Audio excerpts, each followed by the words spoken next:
तर मुलांना आता आपण पाहणार की पेशीमय रचना अ सेल्युलर स्ट्रक्चर ते काय आहे ते देखील त्याच्याबद्दल आपण अधिक माहिती जाणणार की जे पेशीमय की जे आपल्या शरीरामध्ये अनेक प्रकारचे जे इंद्रिय आहे जे अवयव आहे ते काम करतात आणि ज्या शरीरामध्ये अनेक प्रकारच्या ज्या पेशी देखील असतात ते आपल्या शरीरामध्ये सजीवांची वाढ करण्याच्या कामामध्ये आपल्याला मदत करत असतात आणि त्याच्याबद्दल म्हणजे ती रचना कशी आहे आपण ते पाहणार आहोत.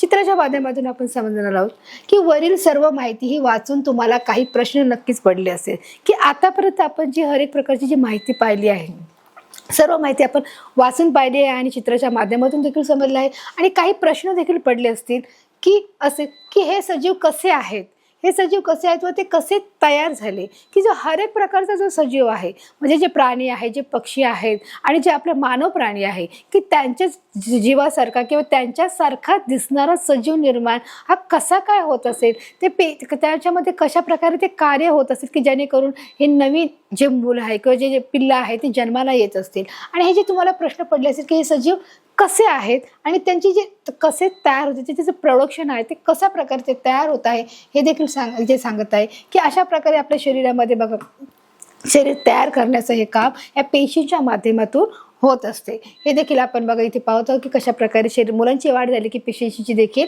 वाढ होते व कशापासून तयार झाले की जे शरीर आहे हे कशापासून तयार झालेलं आहे त्याची आपण इथे माहिती घेणार आहोत. मुलांना की जे पेशी आहेत या पेशी आपल्या शरीरामध्ये वेगवेगळ्या ठिकाणी अंतर्गत भागामध्ये ते काम करत असतात आणि सजीवांच्या वाढीमध्ये पेशी ह्या अत्यंत महत्त्वाच्या भूमिका बजावत असते. तर अशा प्रकारे बघा इथे लहान मूल तुम्हाला या चित्रात दिसत आहे की बघा इथे काय आहे, एक लहान मुलं आहे. सजीव ज्या लहान लहान घटकांनी बनलेलं असतो सजीव ज्या लहान लहान घटकांनी बनलेलं असतं त्यांना काय बोललं असतं, पेशी बोलतात.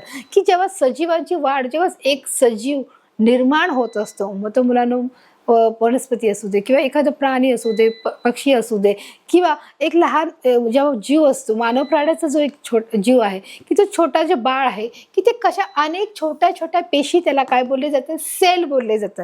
सेल असे म्हणतात की जो सजीव जेव्हा निर्माण होतो तेव्हा त्यांच्यामध्ये अंतर्गत भागामध्ये जी सुरुवात आहे ही पेशीपासून सुरुवात होत असते की पेशीमध्ये देखील दोन प्रकार पडतात, एक पेशीय आणि एक बहुपेशीय. एक पेशी म्हणजे जे एकाच पेशीपासून जे बनलेले असतात तर जे पेशी बनलेले असतात त्यांना एक पेशीय बोलतात. उदाहरणार्थ अमिबा हा एका पेशीपासून बनलेला आहे. तर बहुपेशीय म्हणजे एकापेक्षा जास्त पेशीपासून जर तयार झालेल्या ज्या पेशी असतात त्यांना बहुपेशीय असं देखील बोलले जातात. की बघा इथे जे मुलाचे जे हात पाय डोकं हे अनेक पेशीपासून बनलं गेलेलं आहे आणि म्हणून जे सजीव आहे त्याची ही वाढ होताना आपल्याला इथे दिसत आहे की अशा प्रकारचे डोकं आहे, हात आहे, पाय आहे, डोळे आहेत, माथा आहे, असे हर एक प्रकारचे जे छोटे छोटे जे सेल आहे ज्या पेशी आहेत त्याच्यापासून हे काम शरीर बनलं गेलेलं आहे. सजीवाच्या शरीरातील सर्व क्रिया ह्या सूक्ष्म आहेत. कशा आहेत की सजीवाच्या शरीरामध्ये ज्या पेशी आहेत त्या कशा आहेत, सूक्ष्म आहेत. की ज्या सूक्ष्म आहेत म्हणजे त्या आपल्या सहज डोळ्याने दिसत नाहीत. ते बघण्यासाठी आपल्याला सूक्ष्मदर्शकांची ही गरज असते मुलांना आणि म्हणून सर्व क्रिया हे कशा आहेत, सजीवाच्या शरीरात सर्व क्रिया म्हणजे ज्या काही क्रिया अंतर्गत चालतात त्या कशा आहेत, सूक्ष्म आहेत. म्हणजेच काय आहे, मायक्रोस्कोपिक आहेत. म्हणजे मायक्रोस्कोपिक म्हणजे जिथे आपण सूक्ष्मदर्शक वापरला जातो त्याला मायक्रोस्कोपिक बोलतात. पेशीच्या साहाय्याने पार पडले जातात. म्हणजेच याचा अर्थ की शरीर अशा प्रकारचे बघा ह्या छोट्या छोट्या ज्या सेल असतात की ते आपल्या शरीरामध्ये अंतर्गत भागामध्ये असतात आणि सजीवांची वाढ ही सुरुवात जेव्हा मूल जन्माला येते किंवा जन्माच्या अगोदरपासून ह्या सेल्स त्यांच्या बॉडीमध्ये त्यांच्या शरीरामध्ये असतात आणि ज्याप्रमाणे मुलाची ग्रोथ होत राहते त्याचप्रमाणे शरीराची देखील काय होते, पेशीची देखील शरीरामध्ये वाढ होत राहते. आपल्या सजीवांची शरीराची वाढ होण्यासाठी ह्या ज्या सेल्स आहेत ज्या पेशी आहेत त्या अत्यंत महत्त्वाचं काम करत असतात.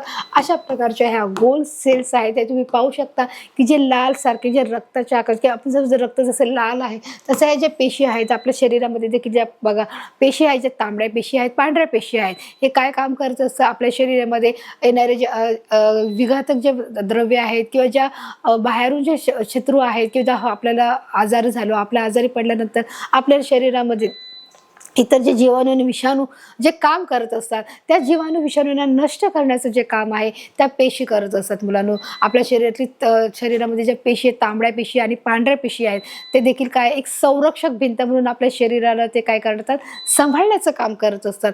कोणताही जो सूक्ष्म जीवाणू आपल्या शरीरात प्रवेश केला असल्यास तर तो काय करतो असतो, त्यांना नष्ट करायचं काम करतं. एखादी आपल्याला जखम झाली असेल तर त्या पेशी ते जखम भरून काढण्याचं काम करत असतं. आपल्याला चटका लागला, आपल्याला समजा खेळताना एखादं मूल पडलं, त्याला खरचटलं, त्याला लागलं किंवा त्याला रक्त आलं, तर आपण उपचार तर करतोच करतो, परंतु ते जखम भरून काढण्याचं देखील काम काय करत असतात, त्या पेशी करत असतात. तर अशा प्रकारे पेशींचं महत्त्व मुलांना आपल्या शरीरामध्ये महत्त्वाचं आहे आणि त्या इतक्या सूक्ष्म असतात की ते आपल्याला मायक्रोस्कोप म्हणजेच आपल्याला सूक्ष्मदर्शकाच्या सहाय्याने ते आपण पाहत असतो आणि आपण बघत असतो. अशा प्रकारच्या ज्या पेशी आहेत ते देखील आपण बघत असतो. त्या तुम्ही पाहू शकतात की अशा प्रकारच्या ह्या पेशी आहे. काही सजीव एकाच पेशीपासून बनलेले असतात. आता मी तुम्हाला सुरुवातीलाच सांगितलं की ज्या काही पेशी असतात त्या एका पेशीपासून बनलेल्या असतात. म्हणजे बघा हे जे आहे ह्या ज्या काय आहे जे छोट्या छोट्या तुम्हाला सूक्ष्मदर्शकातून दिसेल मुलांनो की काही सजीव ह्या एकाच पेशीपासून बनलेले असतात. उदाहरणार्थ अमिबा आणि अमिबासारखे अजून काही सूक्ष्मजीव आहेत ते एका पेशीपासून बनलेले असतात. बघा इथे तुम्ही पाहू शकता की याच्यामध्ये काय आहे, छोटे छोटे सूक्ष्मजीव आहेत.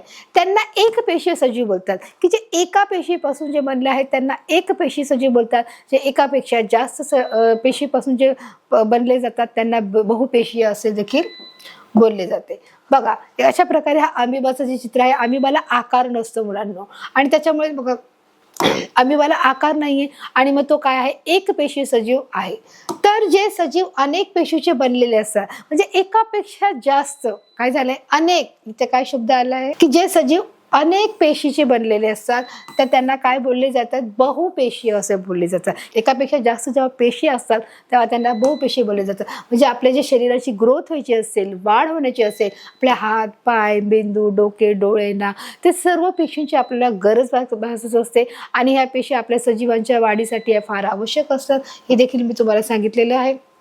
तर अशा प्रकारे जे सजीव आहे ते अनेक पेशीचे बनलेले असतात व त्यांना काय बोलले जाते, बहुपेशीय सजीव. मग ते हर एक प्रकारच्या प्राण्यांमध्ये, पशुमध्ये, पक्ष्यांमध्ये असते. अमिबा व काही सूक्ष्मजीव हे एकपेशीय सजीव आहेत. काय आहे, अमिबा व काही सूक्ष्मजीव. म्हणजे अमिबा जसा एक पेशी आहे तसे अमिबा सारखे देखील अनेक जे सूक्ष्मजीव आहेत ते कसे आहेत, सूक्ष्म ते एकपेशीय आहे. जे अमिबा सारखे दिसणारे आहेत त्यांना आपण काय बोलतो आहोत, एक पेशी बोल. जसं अमिबाला एक पेशी बोलतो तसं अमिबा सारखेच अजूनही काही सूक्ष्मजीव आहेत त्यांना आपण काय बोलतो आहोत, एक जीव पेशी असे बोलणार आहोत. तर आता बघा सूक्ष्मजीव सोडल्या इतरत्र आपण बघा पुढचा विचार करणार आहोत की जो मानव आहे, गाय, उंदीर, झुरळ, हत्ती, वडाचे झाड, कांद्याचे रोप हे सर्व बहुपेशीय सजीव आहेत. हे काय आहेत, सजीव आहेत. बघा मानव हा सजीव आहे, मग मानवाबरोबर जे पशु पक्षी आहेत ते सर्व कसे आहेत, सजीव आहेत. आणि मग बघा त्याच्यामध्ये कोण आलं आहे, गाय आहे, उंदीर आहे, झुरळ आहे, हत्ती आहे, वडाचे जे झाड आहे. बघा झाड देखील सजीवामध्ये येते कारण झाडामध्ये देखील काय आहे, जीवन आहे. कारण आपण झाडाला पाणी दिलं की त्याची वाढ होते. तर सजीवाचं लक्षण काय आहे, वाढ होणे हे लक्षण आहे. मग त्याच्यामध्ये वनस्पती देखील हा काय उदाहरणार्थ सजीव मध्ये मोडली जाते. कांद्याचे रोप, जे कांद्याचे जेव्हा लावलं त्याचे रोप जेव्हा वाढते तेव्हा हे देखील काय आहे, हे सर्व काय आहे, बहुपेशीय म्हणजे अनेक पेशीपासून बनलेले गेले आहे. एकापेक्षा जास्त पेशीपासून जेव्हा सजीव बनले जातो तेव्हा त्याला बहुपेशीय सजीव असे देखील बोलले जाते. बघा इथे दिले आहे बहुपेशीय सजीव असे म्हटल्यात येते. मग बघा इथे तुम्हाला चित्रात बघा दिसत आहे, काय काय दिसत आहे बघा, गाय आहे, उंदीर आहे, झुरळ आहे, हत्ती आहे, वडाचं झाड आहे, कांद्याचे रोप आहे. हे सर्व कसे आहेत, बहुपेशीय सजीव आहेत. आपण बघा इथे पाहणार पेशीची संख्या वेगवेगळी असली तरी पेशीमय रचना हे सजीवाची प्रमुख लक्षणे आहेत. पेशीची संख्या वेगवेगळी म्हणजे प्रत्येक म्हणजे प्रत्येक जो मानवी शरीर आहे, प्रत्येक व्यक्तीच्या शरीरातील जे पेशी आहेत ह्या वेगवेगळ्या असतात. ते त्यांची काउंटिंग असते ती वेगळी असते, म्हणजे त्याची जी मोजणी आहे ती वेगवेगळी असणार आहे. पेशीच्या संख्या वेगवेगळी असली तरी ती पेशीय रचना हे सजीवांचे प्रमुख की त्याची रचना आहे ती मात्र सारखीच असणार आहे.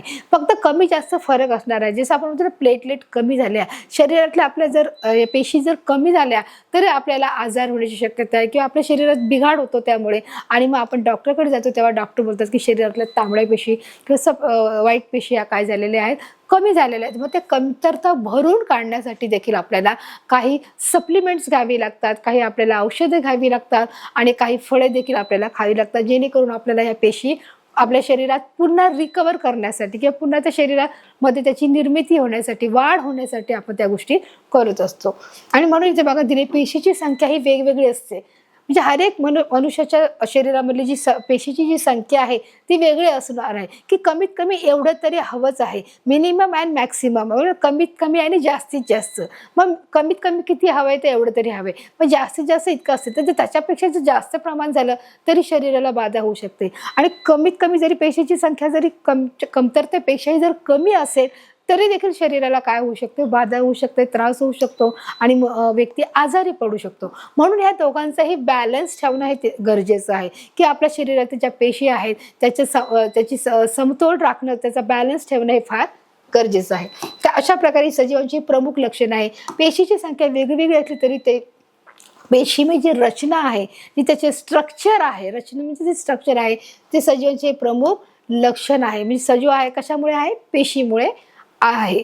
वनस्पती व प्राणी यांची उपयुक्तता, की आपल्या अवतीभोवती ज्या वनस्पती आहेत किंवा आपल्या भोवती जे प्राणी आहेत त्यांची उपयुक्तता आपल्या जीवनामध्ये, आपल्या लाईफस्टाईलमध्ये आपण कशा प्रकारे आपण त्याचा वापर करतो, त्याचा आपण कशा प्रकारे उपयोग करतो हे देखील आपण पाहणार आहोत या पाठाच्या दरम्यान. मग वनस्पती कोणकोणत्या, हर एक प्रकारची जी वनस्पती आहे, मग ती रानातली वनस्पती असू दे, जंगलातली असू दे, किंवा जे आपल्या खाद्यपदार्थाची असू दे, की जे हर एक प्रकारचे जे झाडे झुडपे आहे, जे वेली आहेत, या सर्व वनस्पतीचा भाग आहे. काही रानमेवा आहे, की जे रानामध्ये ज्या काही भाज्या असतात त्या वनस्पती असतात. त्या गावच्या जे लोक आहेत ते गावचे की जे जंगलात राहणारे जे आदिवासी पाड्यातले भागातले जे लोक आहेत त्यांना ज्या वनस्पती आहेत त्यांची अधिक जानकारी आहे किंवा अधिक माहिती आहे ते देखील पाहू शकतात.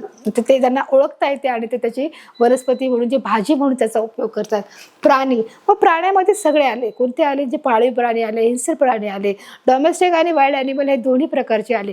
मग कशा प्रकारे ते आपल्याला उपयोगी पडतात हे देखील तुम्हाला माहिती आहे, की आपण पाळीव प्राण्याला काय करतो, त्यांना पाळीव प्राण्यांना आपण आधी घरी घेऊन येतो, त्यांना तिथे आपण आपल्या इकडे आपल्या घरामध्ये ठेवतो किंवा घराच्या बाजूला ठेवतो आणि त्यांचा सांभाळ करतो आणि त्यांना तसं प्रशिक्षण दिलं जातं आणि मग तसे ते हुशार होतात आणि आपण त्याचा उपयोग आपल्या जीवनात करतो. जसं गाय आहे, म्हैस आहे, बकरी आहे, आपण काय करतो की त्यांना सांभाळतो, त्याच्यापासून आपल्याला दूध मिळतं, आपण त्यांना चारा पाणी देतो आणि ते आपल्याला दूध देतात.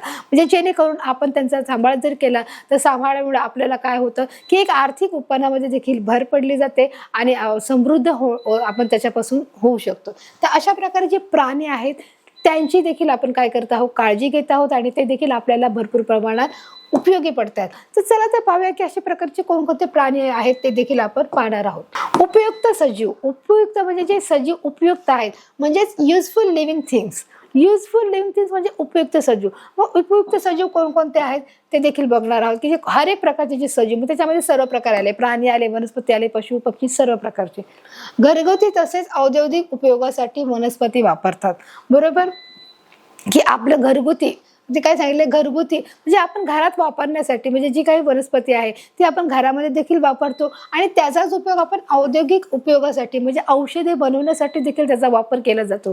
जसा हिरडा आहे, बेरंग आहे, की जे अशा ज्या प्रकार आहे, जे आवळा आहे, त्याचा वापर आपण वनस्पती म्हणून देखील किंवा आयुर्वेदासाठी देखील, म्हणजे जे काही आपल्या शरीराची समस्या असतील, केस गळतीसाठी म्हणा, की त्याचा देखील आपण त्याच्यामध्ये वापर करत असतो. किंवा चेहऱ्याचं फेस मास्क आहे ते लावण्यासाठी देखील आपण काही आयुर्वेदिक औषधाचा वापर करतो. म्हणजे एखाद्याला डायबिटीज असेल, एखाद्याला शुगर किंवा एखाद्याला थायरॉइड असेल तर आपण अशा वनस्पतीचा औषधाचा देखील एकत्रितपणा करून त्याच्यामध्ये आपण औषध सेवन करत असतो. तर अशा प्रकारे काही घरगुती साठी देखील आपल्याला खाण्यासाठी आपण त्याचा वापर करतो, तसेच औद्योगिक उपयोगासाठी किंवा काही औषधे बनवण्यासाठी देखील आपण या वनस्पतीचा काय करत असतो, उपयोग करतो. अशा प्रकारे ही वनस्पती असते, त्याचे पानं आहेत, त्याची झाडं आहेत, त्याची सालं आहेत, त्या सालांचा वापर करतो, त्या पानांचा वापर करतो, त्या फळांचा वापर करतो, त्या खोडाचा देखील आपण वापर केला जातो आणि फळाच्या जे झाड येण्याच्या अगोदर जे फुलं येतात त्या फुलांचा देखील आपण वापर करत असतो. तर अशा प्रकारे बघा, जसं आपण बोललं जातं की जो पेरू आहे, तो पेरूचं झाड हे काय आहे, आपलं पेरू खाल्ल्यामुळे देखील आपल्याला काय येतं, शक्ती येते. परंतु पेरूची जर पानं जरी चावून खाल्ली तरी आपल्या हिरड्या मजबूत होण्याचं ते काम करत असतात मुलांनो. तर अशा प्रकारे असे अनेक जे वनस्पती आहेत, असे अनेक वृक्ष आहेत की ते आपल्याला काय करत असतात, मदतच करत असतात. म्हणून हे उपयुक्त आहे. बघा, मेथी, बटाटा, भेंडी यासारख्या भाज्या, तर सफरचंद, केळी या फळांचा आपण अन्नासाठी वापर करत असतो. आता इथे काय झालं, मेथी, बटाटा, भेंडी यासारख्या ज्या भाज्या आहेत, म्हणजे ही काय आहे, मेथी आहे.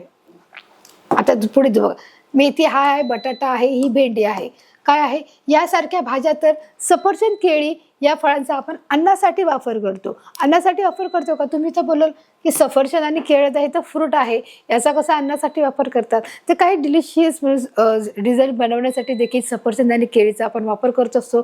ते आपण त्याच्यामध्ये त्याचा प्रयोग करून आपण ते डिझर्ट म्हणून की एक स्वीट डिश म्हणून देखील खाण्याचा प्रयत्न करत असतो. त्याचा फ्रूट तर आहे, तर ते आपण नुसतं देखील खातो, परंतु त्याचा स्वीट डिश म्हणून देखील त्याचा वापर केला जातो. आणि बाकीच्या ज्या भाज्या आहेत, जे मेथी आहे, बटाटा आहे, वांगी आहे, कारली आहे, अशा कितीतरी प्रचंड भाज्या आहेत, त्या आपण काय करत आहोत, त्या भाज्या आपण अन्नासाठी वापर करत असतो. म्हणजे दैनंदिन जीवन आपलं दुपारचं जे जेवण आहे, संध्याकाळचं जे जेवण आहे, त्या जेवणामध्ये त्याचा आपण वापर करण्याचा प्रयत्न करत असतो. तर अशा प्रकारे बघा, हर एक प्रकार जे सफरचंद आहे, जे केळी आहे, तर हे देखील आपण फ्रूट म्हणून देखील खात आहोत आणि एक स्वीट डिश म्हणून देखील आपण त्याचा.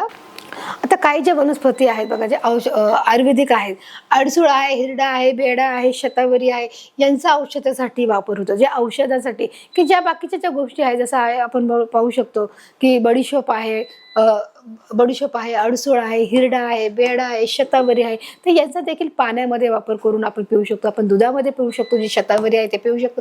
जे हिरडा आहे, बेडा आहे, हे देखील याचं एकत्रितपणे कुटून करून ते देखील आपण औषध म्हणून देखील त्याचा वापर करू शकतो. त्याप्रमाणे हिंग आहे, त्याचप्रमाणे ओवा आहे, अशा ज्या कितीतरी प्रकार आहेत की आपण त्याचा वापर आपण करत असतो. काही केसांसाठी, काही आपल्या शरीरातील हर एक गोष्टी, जे जखम भरून निघण्यासाठी, किंवा काही आपल्याला आजार झाले असतील, जे दुर्मिळ आजार आहेत, ते आजार बरे होण्यासाठी देखील आपण या सर्व गोष्टी एकत्र करून आपण त्याचा उपयोग औषधांसाठी देखील वापरत असतो.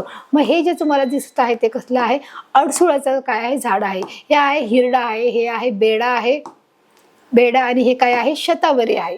तर अशा प्रकारे बघा, यांचा देखील औषधांसाठी फार मोठ्या प्रमाणावर त्याचा उपयोग होत असतो. प्राणीही आपल्याला असेच उपयोगी पडतात. आता हे झालं वनस्पतीच्या बाबतीतलं. काय फ्रूटच्या बाबतीत की आपल्याला कशा प्रकारे ते उपयोगी पडतात. मग हर एक प्रकारचे जे वनस्पती आहेत ते आपल्याला कशा प्रकारे पडतात. जे झाड आहे, अख्खं जे पूर्ण झाड आहे, वृक्ष आहे, ते आपल्याला हर एक प्रकारची मदत करत असतं. ऊन, वारा, पाऊस याच्यामध्ये देखील तो उभा राहिलेला असतो आणि आपल्याला त्या झाडापासून हर एक गोष्ट मिळत, तो नेहमी देण्याचं काम करत असतो. झाडाचं खोड आहे, झाडाची पानं आहेत, फुलं आहेत, फळं आहेत आणि त्याचप्रमाणे आपल्याला सूर्यप्रकाशापासून देखील, सावलीपासून वाचवण्यासाठी काम करतं. उन्हामधून वाचण्यासाठी आपण सावलीत बसतो आणि काही जरी नाही जरी आपण आपल्याला तो नेहमी देण्याचं काम करतो. म्हणजे एक प्रकारे आपल्याला त्या वनस्पती कशा आहेत, उपयोगाच्या आहेत. आपण काय करत आहोत, झाडाची पानं, फळं, फुले, आपण सर्व गोष्टी आपण त्या वनस्पतीकडून घेत असतो मुलांना. त्याचप्रमाणे आता आपण पहिले वनस्पतीचं आता पाहणार आहोत प्राण्यांचं. प्राणी आपल्याला असेच उपयोगी पडतात. हे काय आहे, गाय आहे आणि गायीचं काय आहे, हे वासरू आहे. तर प्राणी आपल्याला असेच उपयोगी पडतात. आपण प्राण्यांचं काय करतो, आपण त्यांना अगोदर पकडणे. जसं आपण पर्यावरण भाग 1 मध्ये 5वीच्या इत्यामध्ये पाहिलं होतं की जेव्हा मानव प्रगत झाला, जेव्हा तो बुद्धिमान झाला, तेव्हा त्याला शेती करण्याची कला अवगत झाली आणि मग नंतर त्याने विचार केला की हाताने शेती करण्याऐवजी आपण कसं काय केलं पाहिजे, आपण एखाद्या जनावरांना घेऊन आपण शेती करू. मग त्याने बैलाला घेऊन शेती करण्याचा प्रयत्न केला आणि त्यानुसार त्याला जास्त उत्पादन देखील मिळालं.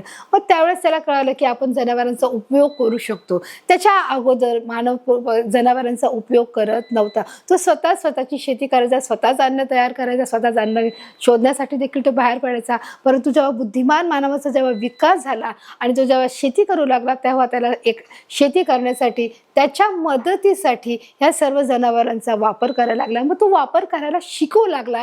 हे देखील आपण इतिहासाच्या पुस्तकामध्ये मुलांना इयत्ता 5वीच्या परिसर अभ्यासामध्ये आपण शिकलेलो आहोत. मग अशा प्रकारे जनावरांचा उपयोग ते करायला लागले. आधी त्यांना पकडणे, त्यांना ताब्यात घेणे आणि त्यांना त्या गोष्टी शिकवणे. तर अशा प्रकारे त्या गोष्टी तेव्हापासून जी सुरुवात झालेली आहे, पर्यावरण भाग 1 मध्ये आपण याचा अभ्यास केलेला आहे. प्राणी आपल्याला असेच उपयोगी पडतात म्हणजे आपण त्याचं काय करतात, आपल्याला उपयोगी पडतात की आपण जर त्यांना पकडलं, त्यांना ताब्यात घेतलं तर मग ते आपल्याला काय पितात, जसं गाय आहे, म्हैस आहे, याच्यापासून आपल्याला दूध मिळतं, आपण त्यांना चारा देतो, पाणी देतो आणि मग ते आपल्याला काय करतात, आर्थिक उत्पन्न मिळवून देण्याच्या मदतीत पडतात, आपल्याला शेताच्या कामामध्ये मदत करत असतात. कुत्रा हा घराची राखण करणारा असो, आपल्याला शत्रूपासून संरक्षण देत असतं.